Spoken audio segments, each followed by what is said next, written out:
આસ્થા અને ભક્તિનું પ્રતીક ગણાતા ગુજરાતના પવિત્ર યાત્રાધામ અંબાજી ખાતે ભાદરવી પૂનમનો ભવ્ય મહામેળો યોજાય છે, જ્યાં દુનિયાભરથી લોકો પગે ચાલીને અન્ય રીતે અહીં આવતા હોય છે.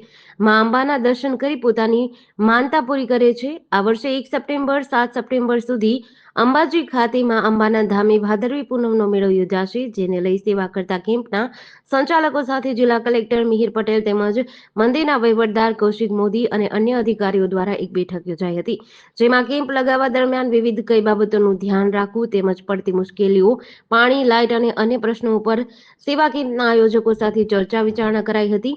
આ વખતે સ્વચ્છતાને પ્રાધાન્ય આપતા મેળામાં સ્વચ્છતા પૂરતી જળવાય તેના ઉપર ખાસ ધ્યાન આપવામાં આવશે, જેના માટે રાજ્ય સરકાર, જિલ્લા વહીવટી તંત્ર અને શ્રી આરાસુરી અંબાજી ટ્રસ્ટ સાથે મળી આ મેળાને વધુ ભવ્ય બનાવશે તેવા પ્રયાસો હાથ ધરવામાં આવ્યા છે. આ ઉપરાંત વિવિધ શહેરોમાંથી હાજર રહેલા કેમ્પ સંચાલકો દ્વારા તેમની પ્રતિક્રિયાઓ આપવામાં આવી હતી. જય અંબે. હું મા અંબા સેવા કેમ્પ 21 વર્ષથી ચલાવું છું. ભૂપેન્દ્રભાઈ પુરુષોત્તમભાઈ પટેલ ચાડા ખાતે મારો કેમ્પ હોય છે.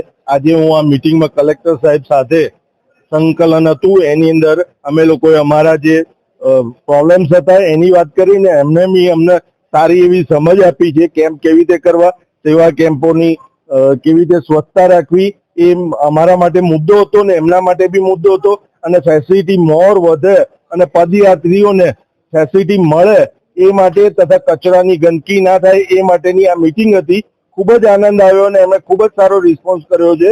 અને આ સાથે અમે આ વર્ષે અંબાજી મંદિરમાં પૂનમના દિવસે 7 તારીખે 2626 ફૂટની ધજા કરવાના છે. આગળ બી 1515 ફૂટની વર્લ્ડ રેકોર્ડ ધજા કરી હતી, એક વિશ્વ રેકોર્ડ છે. આ સાથે બધાને જય અંબે.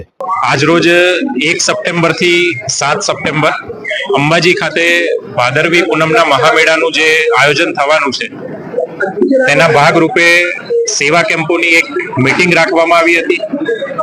વર્ષોથી અંબાજી ભાદરવી પૂનમના મહામેળામાં જે લાખો માઈ ભક્તો આવે છે, તેમની સેવા માટે પછી એ ભોજનની સુવિધા હોય, વિસામાની સુવિધા હોય, મેડિકલની સુવિધા હોય, અનેક જે સેવા કેમ્પો છે એ નિસ્વાર્થ ભાવે આ માઈ ભક્તોની સેવા કરવા માટે અલગ અલગ જે કેમ્પો છે એ અંબાજી તરફના રૂટ ઉપર નાખતા હોય છે. આજે સમસ્ત ગુજરાતમાંથી સેવા કેમ્પના જે આયોજકો છે એમની મંદિર ટ્રસ્ટ સાથે અને જિલ્લા વહીવટી તંત્ર સાથેની મીટિંગ રાખવામાં આવી હતી.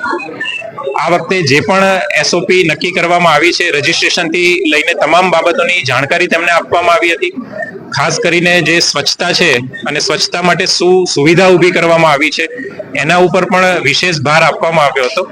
સાથોસાથ સેવા કેમ્પોના જે પણ સૂચન હતા એ તમામ સૂચનોનો પણ પોઝિટિવલી મંદિર ટ્રસ્ટ તરફથી નિકાલ થાય તેવા પ્રયત્નો કરવા માટે જણાવવામાં આવ્યું હતું.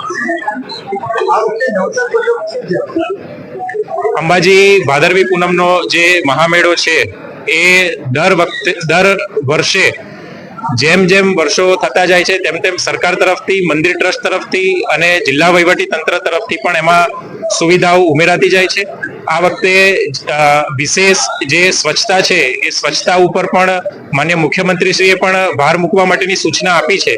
એટલે જેટલા પણ રિસોર્સ અત્યાર સુધી સ્વચ્છતામાં લાગુ પાડવામાં આવતા હતા તેની સંખ્યા પણ આ વખતે બમણી કરી દેવામાં આવી છે.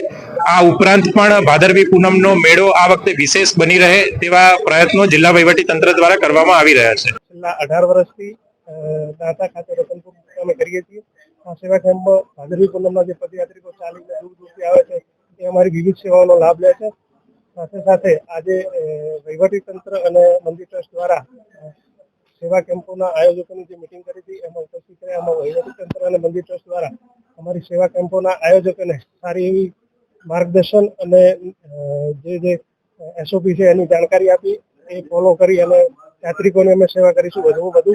સાથે સાથે મંદિર ટ્રસ્ટના બી અમે આભારી છીએ કે છેલ્લા 1.5 વર્ષથી અંબિકા ભોજનાલયની જે ચાલે છે એની સેવા બી અમને સુપરત કરી છે. યાત્રિકોને આપણા માધ્યમથી કહેવા માંગી કે આવો પધારોને યાત્રાધામ આવો ત્યારે અંબાજી ભોજનાલય ખાતે બી પ્રસાદનો લાભ લો અને આ વહીવટી તંત્રની માર્ગદર્શન અને જે અમને સેવા કેમ્પ માટે જે અમને જાણકારી આપી છે ખૂબ ઉપયોગી રહેશે. યાત્રિકો માટે આખરે વહીવટી તંત્ર અને મંદિર ટ્રસ્ટ દ્વારા ખૂબ સારી સુવિધા ઉભી કરી છે. આજ મીટિંગમાં જાણવા મળ્યું છે. પધારો, ભાદરવી પૂનમના મહામેળાનો લાભ લો યાત્રિકો. જય અંબે. જેડીસી ન્યૂઝ સાથે સંજીવ રાજપૂત, અંબાજી.